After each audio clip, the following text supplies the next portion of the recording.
Lagacharla pharma బాధితులను రాష్ట్రపతి ద్రౌపది ముర్ము దగ్గరికి తీసుకుని వెళ్లారు బీఆర్ఎస్ భావిస్తోంది. ఇక ఈ మేరకు ఢిల్లీలో ఉన్నటువంటి ఆ పార్టీ నేతలు రాష్ట్రపతి అపాయింట్మెంట్ కోరినట్లు కూడా సమాచారం. అయితే ఇప్పటికే లగచర్లలో గిరిజన కుటుంబాలపై జరిగిన దాడులు, అక్రమ అరెస్టులపై ఎస్సీ, ఎస్టీ, మహిళా, మానవ హక్కుల కమిషన్లను కలిసి కాంగ్రెస్ ప్రభుత్వంపై బాధితులు ఫిర్యాదు చేశారు. ఈ నేపథ్యంలోనే లగచర్లలో గిరిజనులపై జరిగిన అణచివేత తాలూకా సమాచారాన్ని రాష్ట్రపతి కార్యాలయ అధికారులు కోరింది.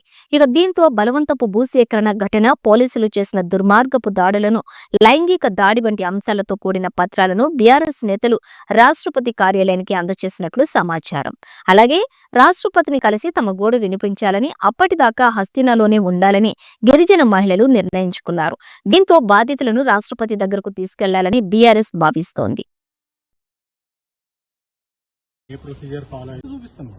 అంటే అది తప్పట్లేదండి. ప్రజలకు సమస్యలు లేకుండా మీరు చూసుకోండి. ప్రజల సమస్యలు ఏమైనా ఉంటే వాటిని తీర్చండి. ప్రజలకు ఇచ్చిన హామీలు ఏమైనా ఉంటే తీర్చండి. అప్పుడు ఏ సమస్య ఉండదు మీకు.